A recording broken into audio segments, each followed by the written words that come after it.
one of the trends we're seeing is geographic dispersion and co-location of family offices, because the dispersion geographically of a lot of these families has increased dramatically, where people are in the Sun Belt, even though the mothership's in Chicago.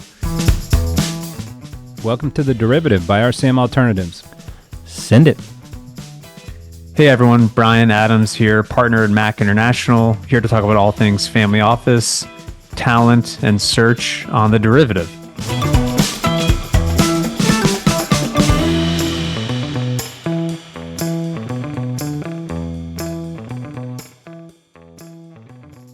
Hey Brian, how are you? I'm good. How are you? Good. Where are you? Little nice family home office? Yeah, I'm home in Nashville, where I live on a quasi creepy family compound with my in-laws and sisters-in-law. So we have a unique setup down here in Middle Tennessee, but yeah, home today. So What part of Nashville? we live in a part of town called Oak Hill, which is kind of the southwest corner of Davidson County before you tick over to Brentwood, near Green Hills, Belmead area. So it's a little quiet, sleepy residential area, but it's become kind of healthcare mansion world over the last 20 years since I've been down here. It used to be horse country. It's changed quite a bit, like the rest of Nashville. I know. Are you guys sick of all us Chicago folk moving down there, clogging up your roads?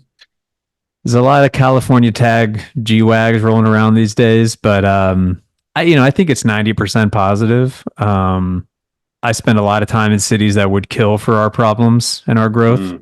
So I'm thankful to be part of a dynamic growing city. We do have kind of big city challenges, but it's better than the alternative. This is for a whole nother podcast, but my pet theory is you can't have a no state tax state for very long, because you'll have these problems and you'll need to tax in some way or the other, or it comes around in one form or the other, right? So what form is that in Tennessee, or what do you think that's a problem? The income tax, the state income tax is really the third rail of politics down here. You cannot touch it. Yeah. It's inviolable.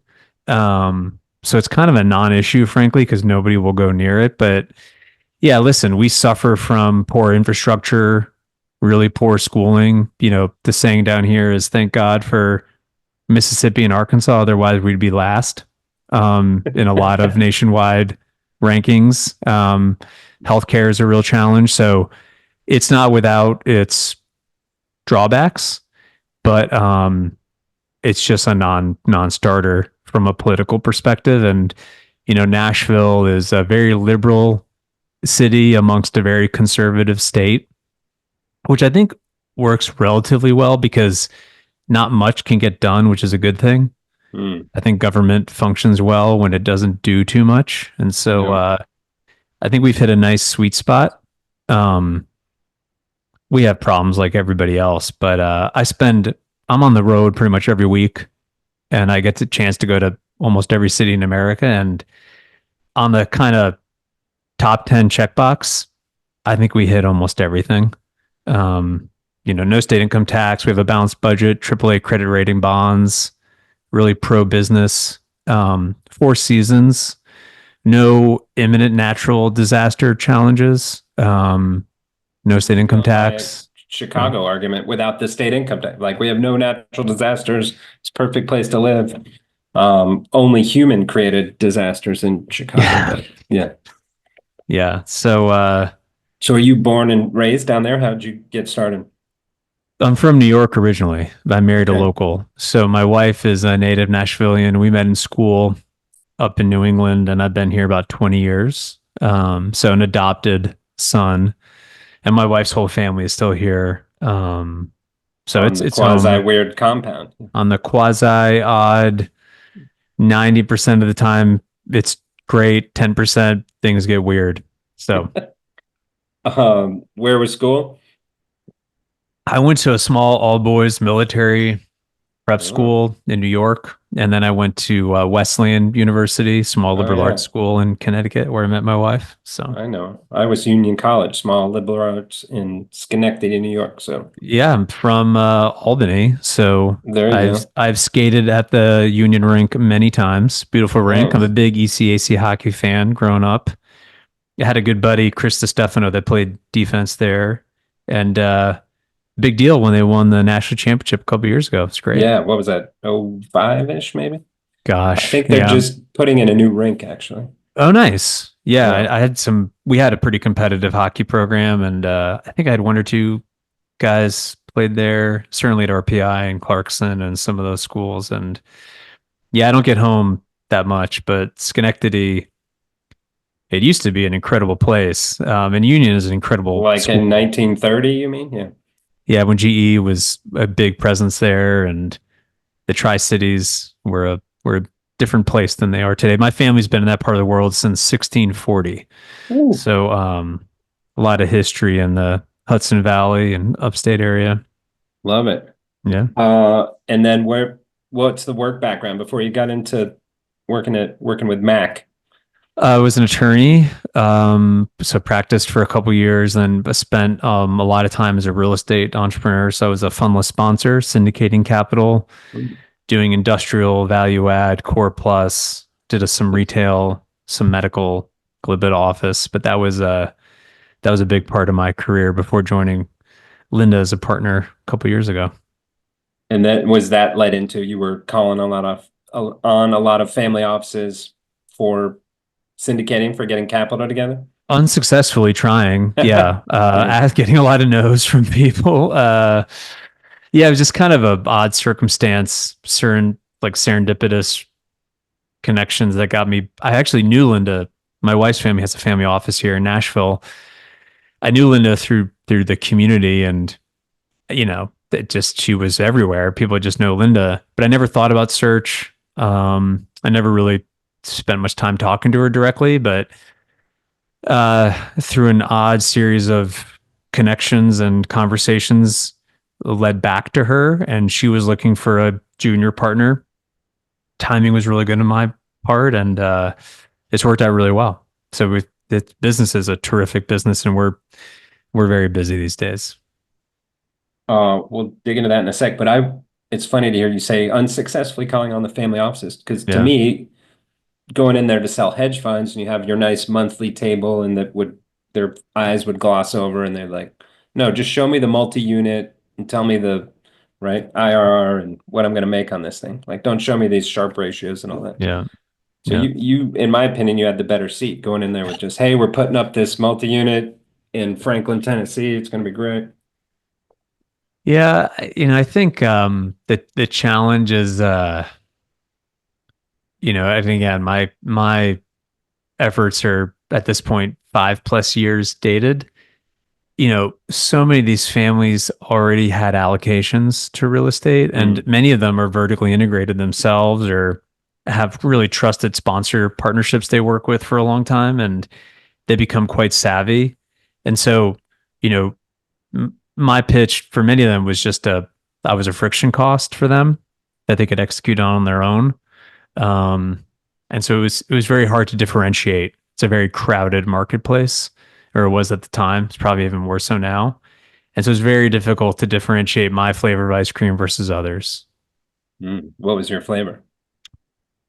Like I said, it was mostly kind of value add, core plus, light industrial in the southeast, which was a I good wanted you to play. say like strawberry or something. Yeah. What's Oh your no, no, no.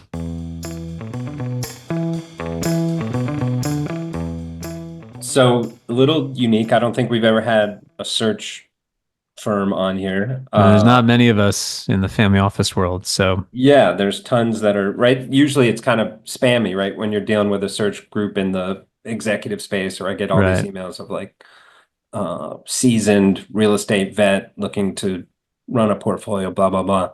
So tell us why you took that jump. What's different about you guys? Um, well, like I referenced, I've been doing real estate for a long time. Had a great run. Um, I thought heading into, so this would have been 2022, 23. I thought structurally in a world where we were entering into a persistently high interest rate environment with sticky inflation, I just had a lot of trouble structurally in a world where the 10 year is going to hang around a five handle to Mm. make real estate work unless you were doing development. I just didn't see how you could put together a cap stack that made sense as a common equity holder in that world. And I thought there'd also be a lot of pain on a lot of these refis and sales. And I'd seen two turns before, and I didn't want to stick around for a third. And to sell into that market, I thought would be really challenging. When I turned 40, I also got sober, and it changed a lot of how I just thought about the world and a lot of different conversations that had been happening that I just didn't really pay attention to. Suddenly, I was paying attention to. And I had a lot of people, especially my YPO forum, that recommended I go on a listening tour. Mm. And I did. And one coffee meeting in Nashville turned into this meeting with Linda within 6 months, and it just really clicked right away. And a lot of people in my world said, "This makes a ton of sense for you, given your background in terms of your age, uh, sales, business development, content marketing." Experience and just this growing world of family offices that have this huge need. And Linda's built this unbelievable business. So I was very fortunate to be able to kind of step alongside of her in that. Now you've piqued my interest. I haven't heard of a listening tour before. So what's a listening tour?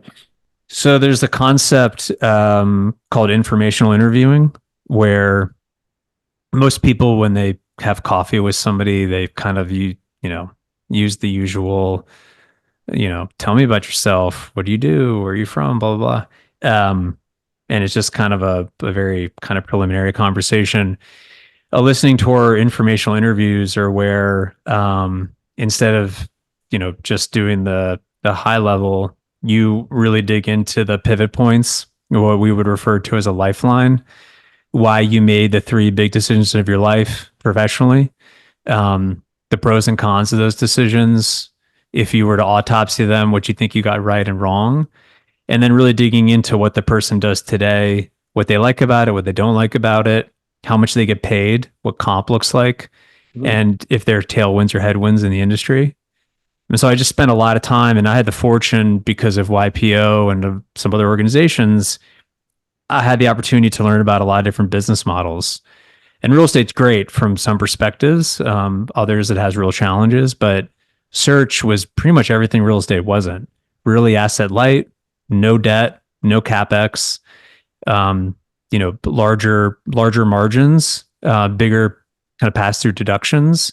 And again, pros and cons, but it just really, given where I was very appealing to me, given what everything that I had learned. And so had the chance to speak with some really high end search professionals to understand the industry.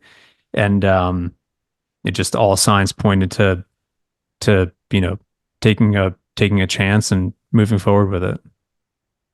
I'm trying to talk. My son is going into junior year he's going to start a club at his high school that will be a podcast, hopefully, Hmm. where they bring it. It's basically a listening tour podcast. Bring in these alums, other write-ins, like, hey, what's it really like to be a surgeon? How Yeah. long were you in debt? When, Yeah. like, what do you regret about it? What's it like to be a policeman? What's it like to all these, Yeah. and hopefully get 50 different careers on there Yeah. that will help him personally, but then also all his classmates and whatnot. So similar concept. Yeah. Yeah. I think, many of us, especially when we're young, we don't even know how much our parents make. Yeah. We don't know how much it costs to live our lifestyle. And so I, in my 40s, had a pretty good sense of what I was good at or what I wasn't good at, where I thought I could create real value, what would allow me to sleep really well at night, knowing I created value for others. And that exchange of time versus dollar, right? Like what the market would bear. Um, and so it was really helpful for me to be able to talk to all these people and understand. I mean, there's no perfect business, right? But to know kind of what type of business I wanted to be in versus not, and the more on the not side, was hugely beneficial just from a time saving perspective, right? I think for your son, knowing like 90% of the market that you don't want to go into is more valuable than knowing maybe Mm. what you do want to do. My dad used to say the perfect business is a PO box people send money to. Yeah. But you got Um, to do something to get them to send the money. yeah. Yeah.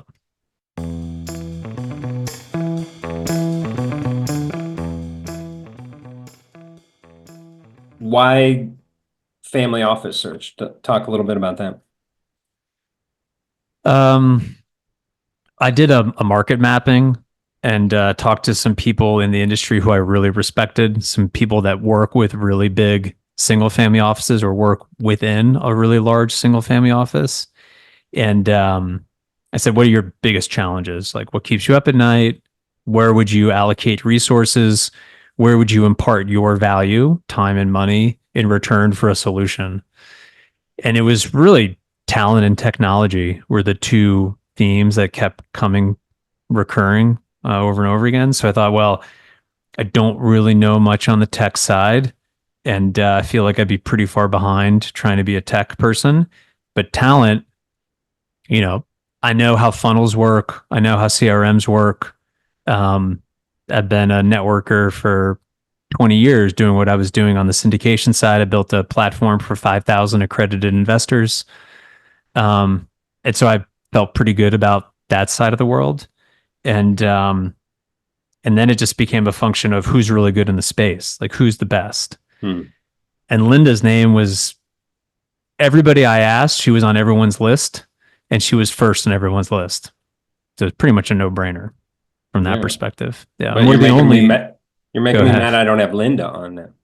You should, if you can All get her. right. She's tough We're gonna to. She tough to nail down. she's still working really hard. Yeah.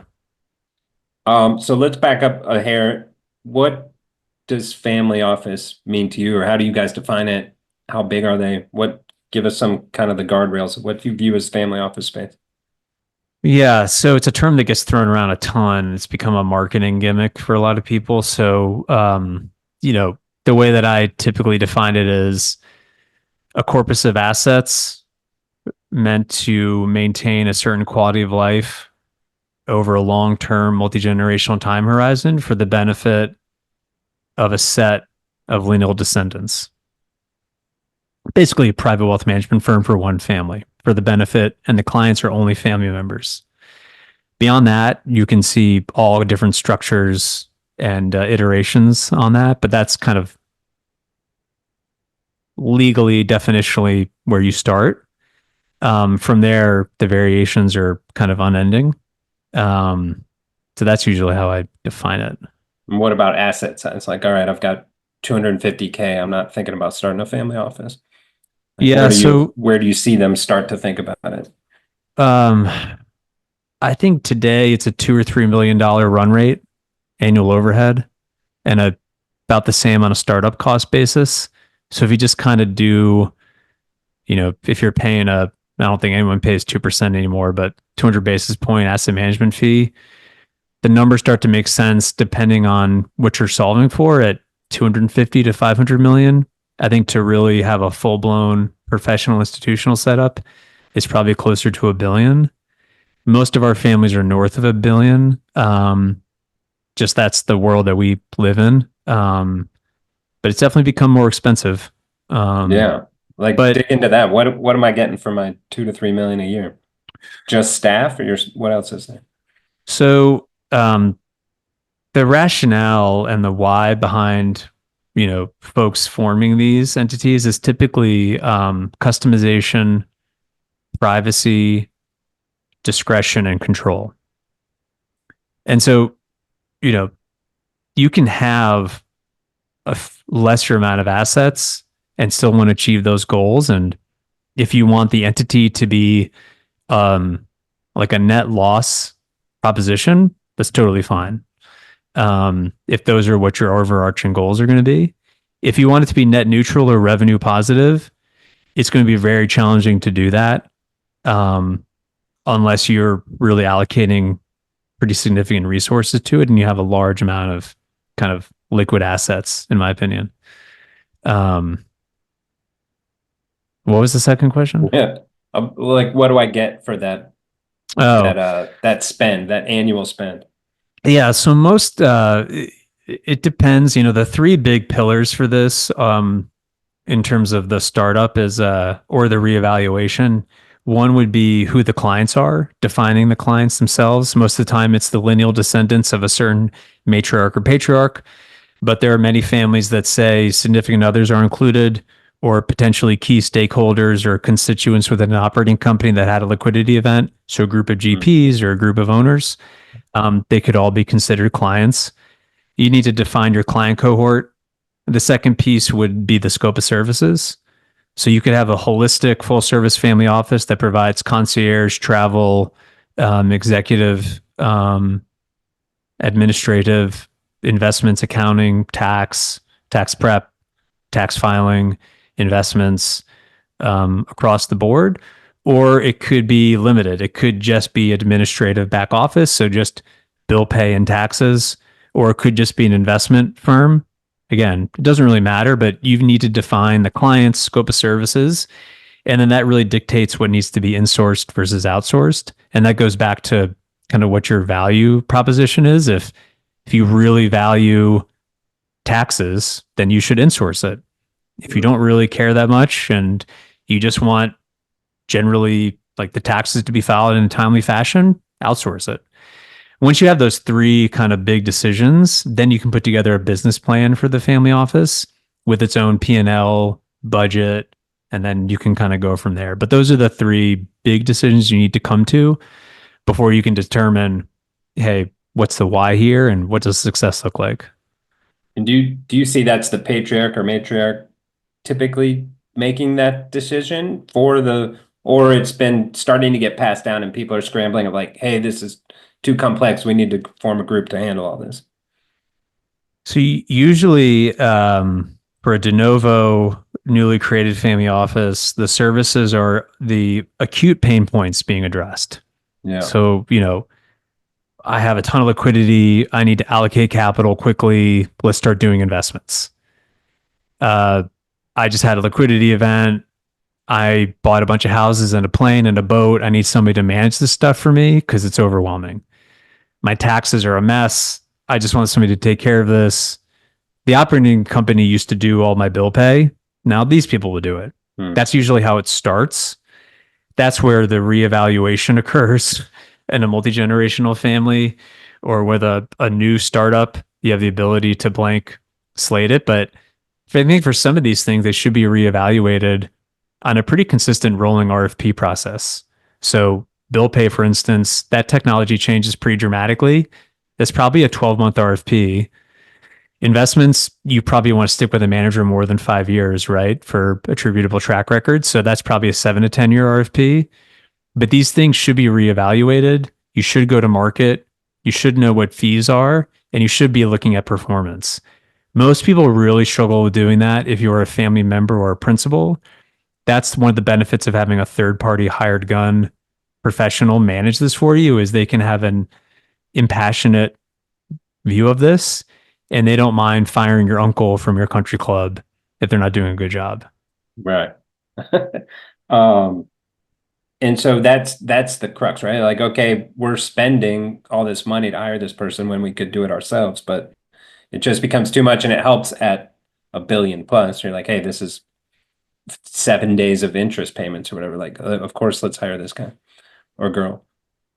Yeah, I mean, I think you've seen this overall trend of professionalization and institutionalization of family offices in general, and I think it will continue. And I think it's twofold. One, the families are becoming much more complex with larger AUM. They've had a great run the last 20 years, generally in the market. And so the assets have increased pretty dramatically, but also the scope of services being requested by family clients has increased. And so it requires professional management. Um, Meanwhile, on the candidate side, you're seeing really sophisticated professionals now view families as a real industry unto itself, Hmm. and it's becoming an attractive place for talent to go. So it's kind of working in tandem in a lot of ways. Which seems it would seem that the Goldmans and wealth management firms of the world would snap all these clients up and they would say, "Oh, you don't need to have in-house. We can handle all this." What's the what's the balance there? Do they come out of those big shops and Yeah, in-house, or they use a mixture? from the candidate side, where do we find folks? No, not where you find them, of just the family office in general. Like when do they move in-house versus using, big wealth management firms? Um, so you know, the wealth management firm, the whole industry, um, it's become so cyclical in terms of where they're allocating resources internally.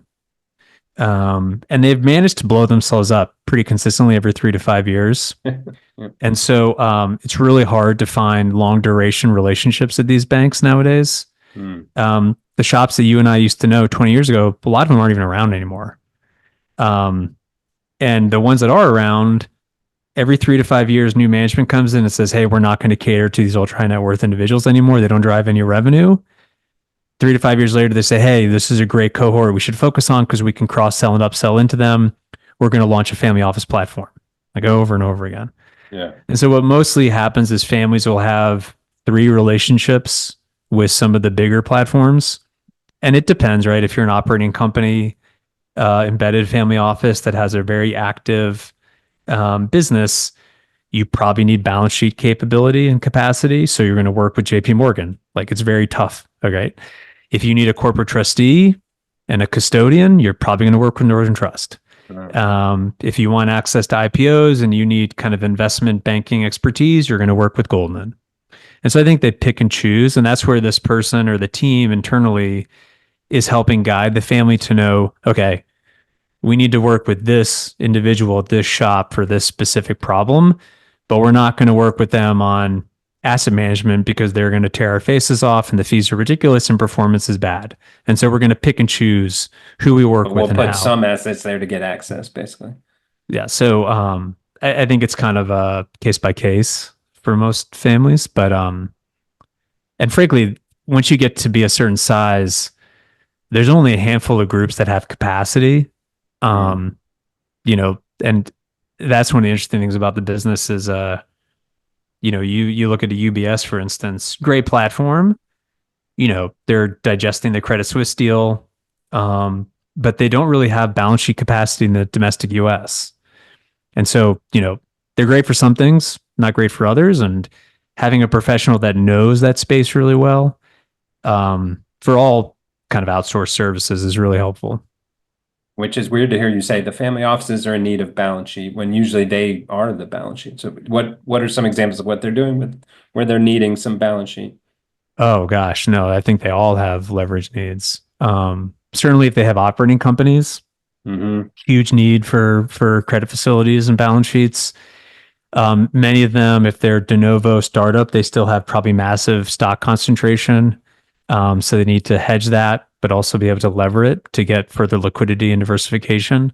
Um, so yeah, it just depends on the situation, but I think most of these folks got to where they are through concentration and leverage and risk. Yeah.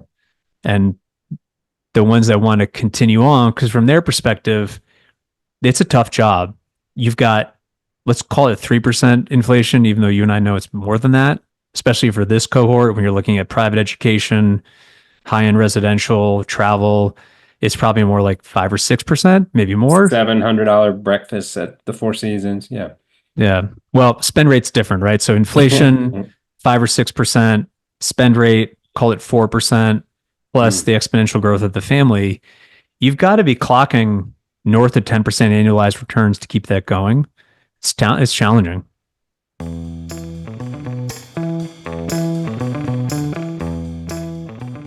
You mentioned the candidates, so let's get into that candidate side of who are these people? Are they coming out of those big firms? Are they straight out of school? Like they need some experience, obviously. So where are you finding them and why are they interested in this space? Yeah, it's a mix. I mean, we certainly recruit from kind of the groups that we just referenced, right? The JP Morgans of the world, the Northern Trusts of the world, the banks, law firms, most families, because at the end of the day, somewhere in the org chart, there's a taxable warm body that's Mhm. filing a tax return. So tax drives a lot of the decisions and strategy. So somebody with a public accounting background in tax or a law background in tax law with an LLM, those are really useful subject matter experts to bring in. Um, so we certainly recruit from those kind of high end service providers that have private client teams. But then increasingly, families want um, folks who have single family office experience, not only because it helps them know what great looks like, but also they're porting over their Rolodex with them. Um, Increasingly, families are looking to club up with others, you know, participate in syndicates, either lead or participate with other families to get access to the best deals. And so, you know, it takes a long time to build those LP relationships and to be able to have somebody return your phone call or be first on the list for strategic capital. And so increasingly, folks are looking to bring in people from other family offices. And that's really, we have the breadth and depth of reach into that world. What's your view? You just got me thinking on the right, I'm forgetting his name now, the famous endowment who ran Yale, Peter Swenson. Swanson. Yeah. But right, the argument was no, you weren't all this brilliant. You were getting access to all these deals that the rest of the market didn't get access to. But do you see that in family office returns? Like they're getting better access and thus better returns?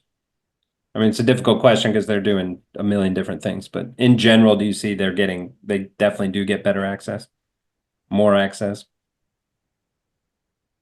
It's a great question. You know, I don't understand why families would adopt the endowment model because they're not endowments. So I never understood the attractiveness. I mean, these are non-taxable entities that have a very small payout. Um, they're just different. They're different animals than families are. But I would say investment returns within families is, to put it kindly, highly variable. Um, I think it's really challenging. What you've seen most families pivot to is getting quote unquote cheap beta in the public markets. They've really been hammered by active management the last 20 years. That really has not worked well for them. And so they've kind of pivoted towards outsourcing or having an in-house person to do their public equity exposure, and then really picking and choose high conviction private investments that they really want to go deep on, either because they have some kind of internal idiosyncratic leverage that they can use, or they've just kind of built out an ecosystem where they feel like these GPs, these sponsors, these other families know what they're doing in the lower middle market CPG space. We have high conviction there.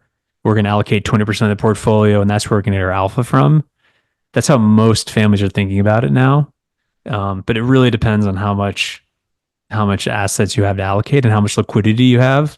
I think a big challenge for these families has been if you don't have an operating company giving you fresh dividends, it's really hard to recycle capital, especially in today's environment. And unless you give fresh capital to the deal team, they're going to leave.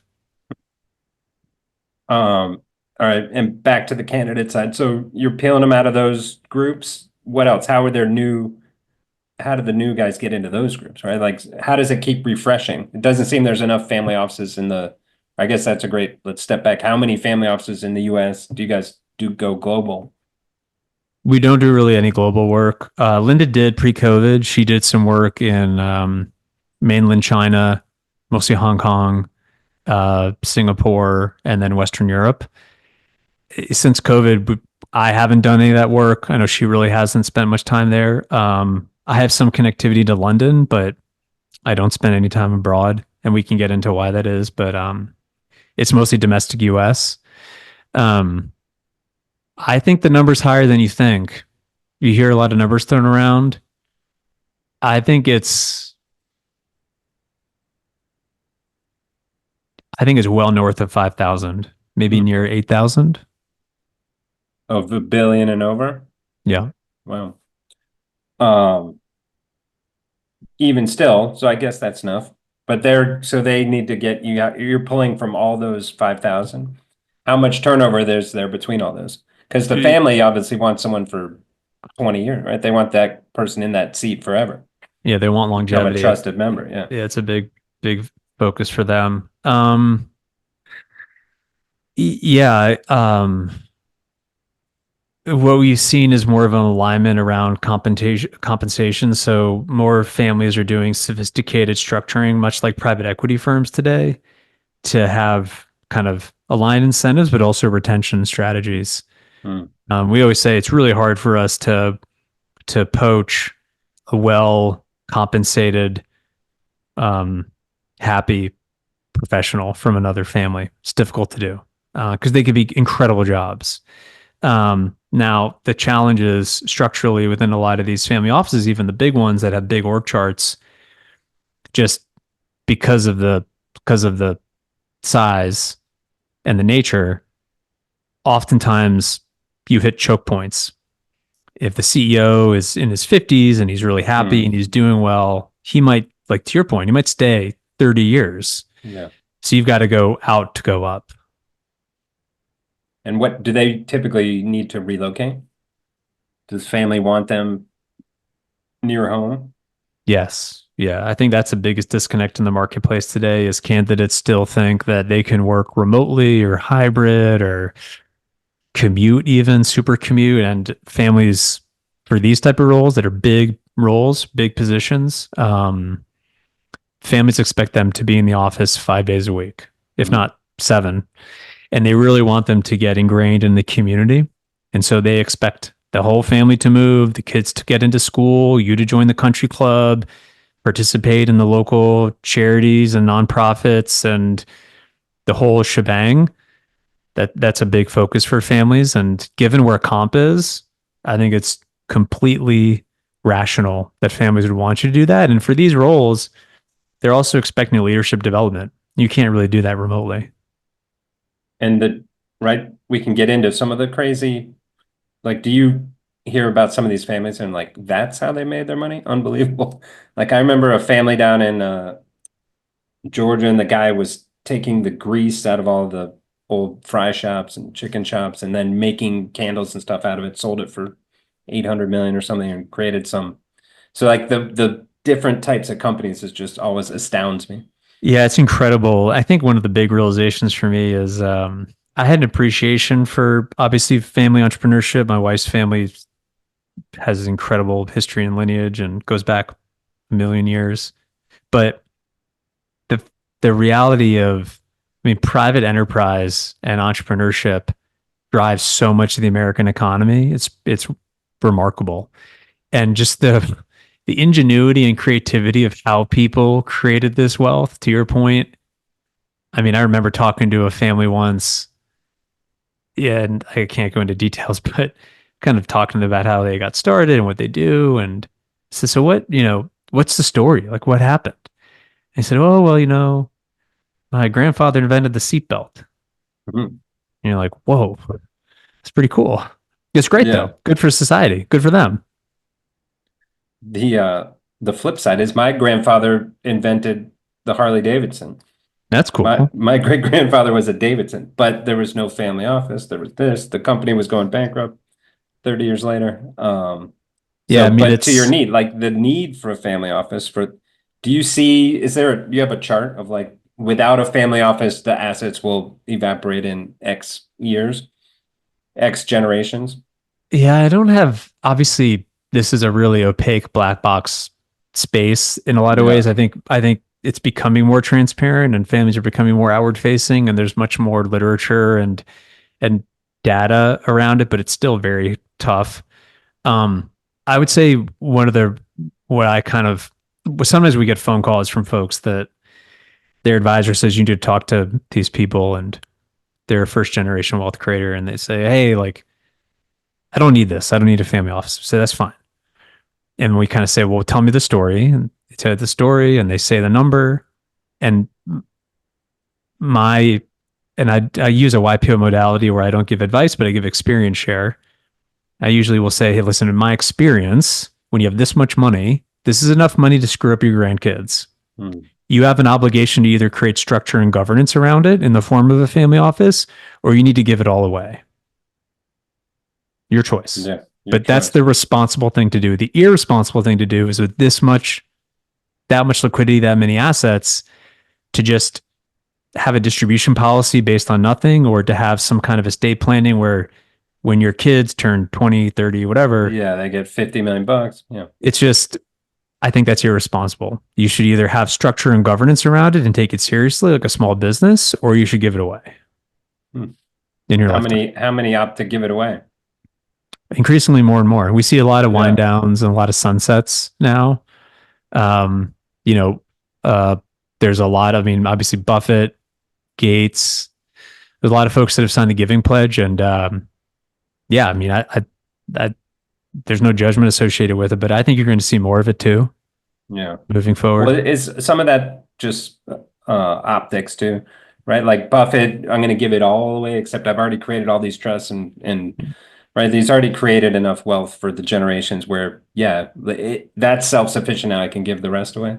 Yeah. Yeah. Like versus just from, hey, all my lineage, you're going to have to work for every bit of it. You're not going to get anything. I don't think that's realistic, but perhaps.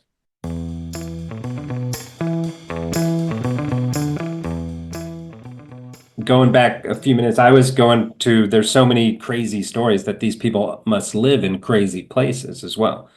So, right, it's not just like all centered in New York, Chicago, LA, or whatever. There's got to be around the country, small towns, medium-sized towns. And so that's got to be hard for you guys to be like, you got to relocate to uh, such and such, Idaho or Arkansas or something. Yeah. To your question earlier about the number, I think that's what's misleading is there's a lot of these bigger families that started a widget company a couple of generations ago and they're in, Des Moines and they're still there, right? And they're a big family. People don't really think about them as much, but there's a lot of those. That's one. The second part to your question, one of the trends we're seeing is geographic dispersion and co-location of family offices. So the mothership might be in Des Moines, where the operating company is or the assets are, but you might have your deal team, your investment team be in New York or Miami or Dallas because you're getting better looks, better networking, more GPs and sponsors and fund managers will get in front of you. And so I think you'll see that continue where maybe the back office administrative from a cost saving perspective will be one place, but maybe the investment team or the client customer relations team, because the dispersion geographically of a lot of these families has increased dramatically, where people are in the Sun Belt, even though the mothership's in Chicago, and they're going to have satellite offices to help service them. I think you'll see more and more of that. Estate management, lifestyle, concierge. That makes sense to me. Which to me seems like that all consolidates at some point. And there's like, right, and then you outsource those pieces from a group, which is talk about that for a minute. The multifamily office, that space. Do you guys put people into those as well? We do a little bit of MFO work, not a huge amount. I think if it's a boutique with kind of large separately managed account relationships that are north of 200 million, we can probably be helpful. But the majority of the platforms we're not a great fit for, considering kind of our expertise and the folks that we know. But we do a little bit of that work. Yeah, it's a growing space. I think to our conversation earlier about the cost associated with these things, you're going to see more and more offerings and platforms, and a lot of families that don't have the ability to continue to economically run their own family office, pivoting to a multifamily office platform to defray their costs makes a lot of sense. You'll see more and more of that as well, especially these big multi-gens where, I mean, the linear growth of your investment portfolio relative to the geometric expansion of your family is very difficult dynamic to maintain over 5, 6, 7 generations. That's a fascinating piece there, right? The geometric growth of the family, right? The family tree. What does that look like? What are some of these families? How many family members Yeah, are we in just that? did a search for a family that was on their 8th generation, and they have 254 households they service, so over 500 family clients. Wow. Pretty wild. Yeah. Yeah. Big family. So at that stage, this like you're running a mid cap 400 company or something, right? Like you're running almost a Fortune 500 company. Yeah, I mean it's a very, very different search relative to like a de novo startup first gen entrepreneur, obviously. they're legitimately institutional, just from a governance structure, legal entity organization. I mean, very much a private wealth management firm for the benefit Yeah. of a select cohort of clients. But yeah, I mean, it gets into all kinds of interesting complications in terms of having investment offerings for people that range from unaccredited to qualified purchaser. Like, how do you do that? How do you, for one flat fee for service, help a family that, has a pretty simple household level complexity versus one that has massive estate liability challenges? Um, and just because, three generations before, one family had five kids and one had one, right? It's just the way these things work. Right. Fascinating to figure out how they solve for that. And you mentioned the comp. So can you talk through the comp? What are some of the levers? What are these guys and gals looking to make? Yeah, I'd say, traditionally it's kind of a base and bonus business, right? So, you've got a base salary plus some type of cash discretionary bonus. Most of the time, discretionary bonus in this world is pretty much guaranteed. And then increasingly, you've got a lot more of the other bucket, which would be deferred long term incentive, participation in co investment, Hmm. carried interest, and potentially profit sharing. A lot of families are now providing leverage to executives to allow them to participate in some of these offerings.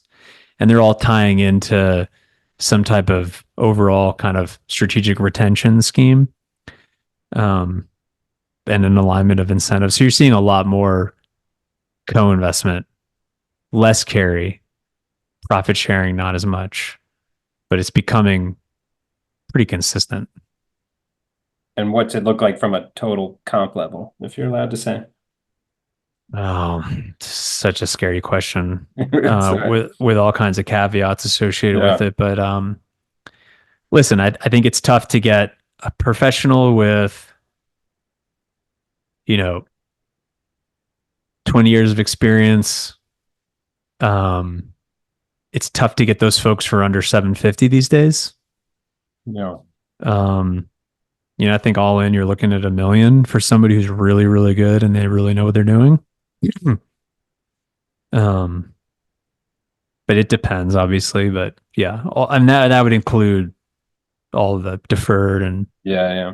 co-investment participation. But yeah, I mean, if you just look at what the professional services firms, what those partners are making, it's pretty on par.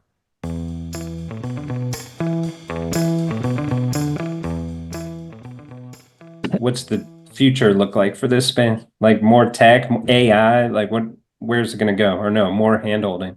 I think the more tech that gets into it, the more human touch we need. Yeah, I mean, I think the family office space is growing dramatically, and will continue to grow.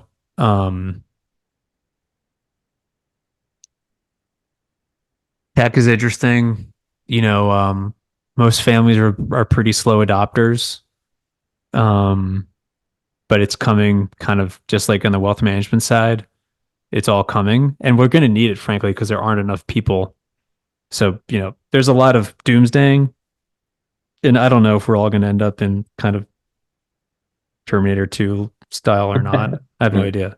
But I will say in the near term, there's just a real dearth of talent that has the technical skills. So, and the work just keeps going up.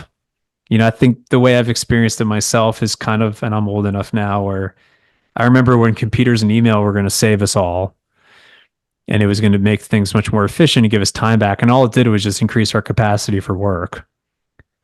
And so now we just work more all the Yeah. time. No vacation. Yeah, like you and I Sitting in are, a hotel room. Yeah. yeah, like I'm going to the beach on Wednesday and I'll be cranking it out evenings, mornings, on Yeah. walks, like there's no getting away from it. So I just think that's the world that we'll continue to be in. I did want to ask the cliched family office, right? The drugged out, bratty kid who shouldn't deserve the money, and the family pushes that onto the exec to handle? Is that a real thing? Is that a downturn? If people are like, you're trying to put them into this role and they're like, I don't want to have to deal with those bratty kids or whatnot. Yeah, I mean, there's some, it certainly happens. I think, families are,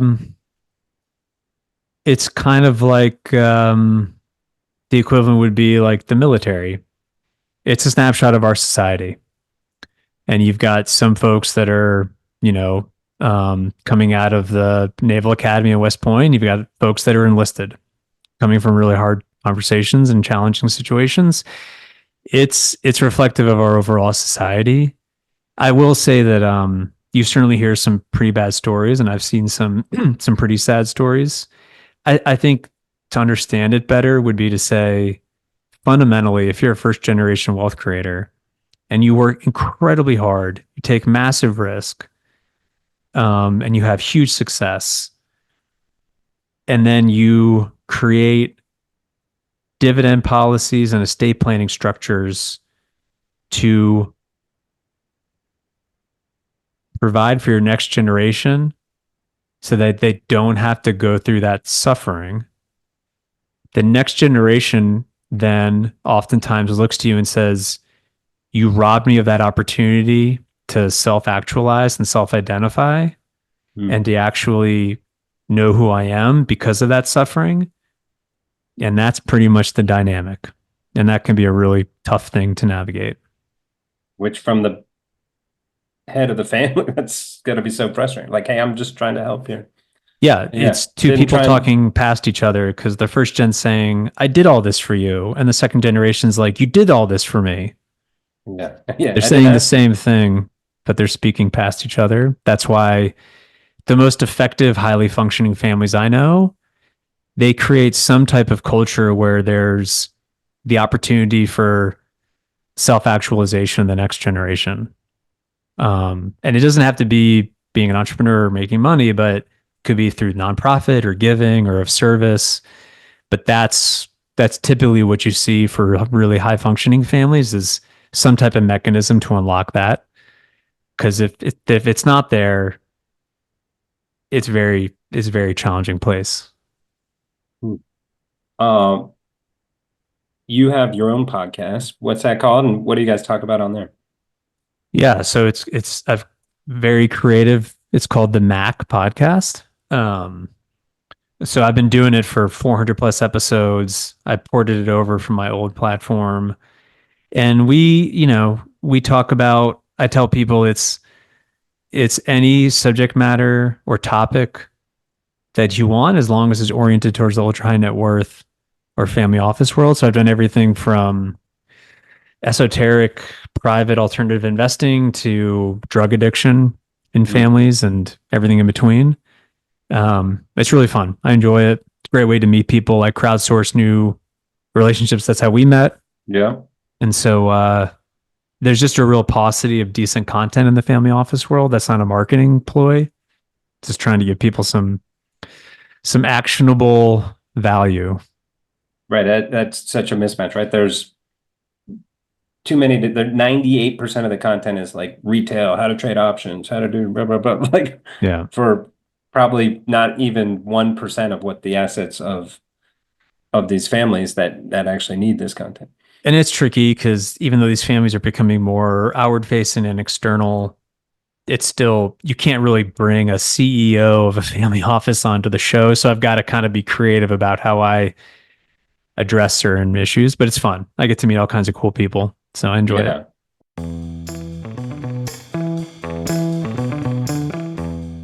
For a little bit of fun,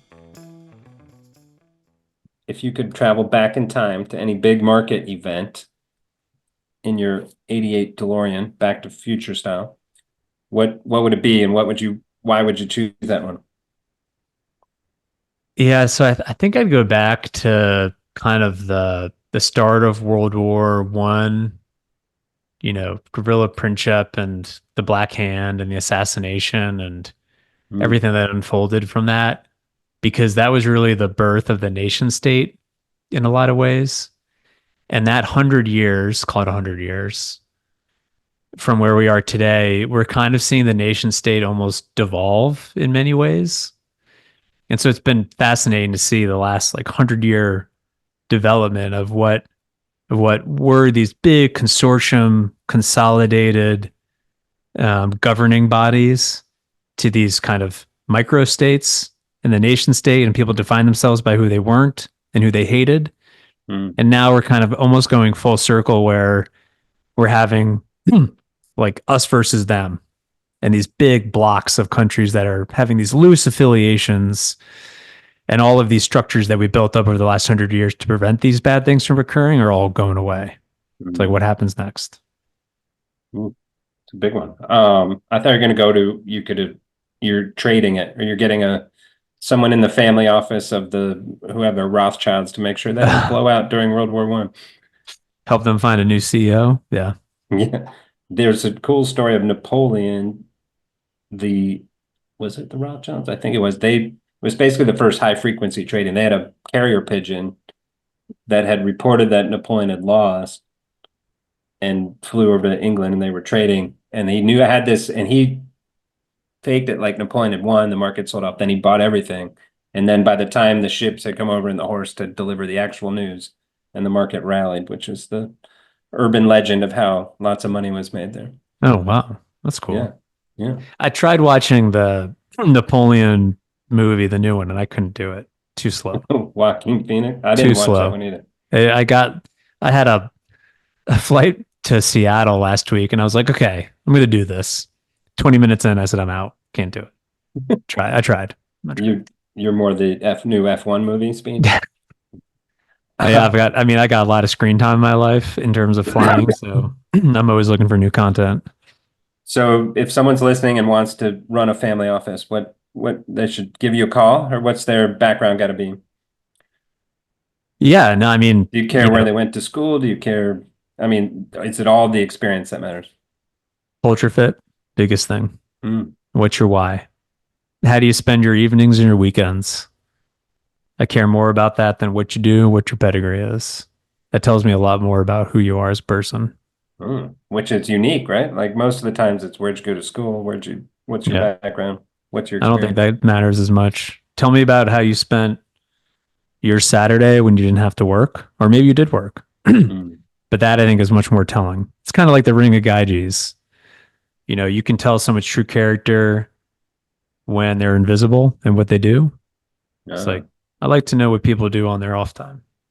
What's the answer you're looking for? That they were, I've listened to this podcast on how to set up estates to save taxes, or is it like, I went to my daughter's softball game and watched her win and it was great? I think family is important because people with families understand families. So I think that does make a difference. We certainly don't screen for that, but I do think it makes a difference. People who come from big families, complex families, I think that's a helpful experience for people. But what I'm really looking for are folks that spend their time doing activities with continuous improvement, immediate negative feedback, and there's no final boss. So like golf, tennis, golf, martial arts, music, theater, singing, things that you do that have iterative negative feedback that you basically just get kicked in the teeth all the time and you still love to do it, but there's no end game. And that's basically what working for a family is like. Sailing, skiing. I like that one. But thanks so much, Brian. Yeah, it was great. We'll put links to your podcast and the website in the show notes, and then be talking to you later. Okay. Thanks again for having me on. It was great. All right, Brian. Thanks so much. You've been listening to The Derivative. Links from this episode will be in the episode description of this channel. Follow us on Twitter at RCMAlts and visit our website to read our blog or subscribe to our newsletter at rcmalts.com. If you liked our show, introduce a friend and show them how to subscribe. And be sure to leave comments. We'd love to hear from you.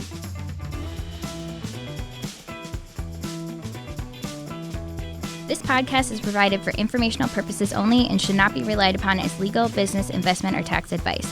All opinions expressed by podcast participants are solely their own opinions and do not necessarily reflect the opinions of RCM Alternatives, their affiliates, or companies featured.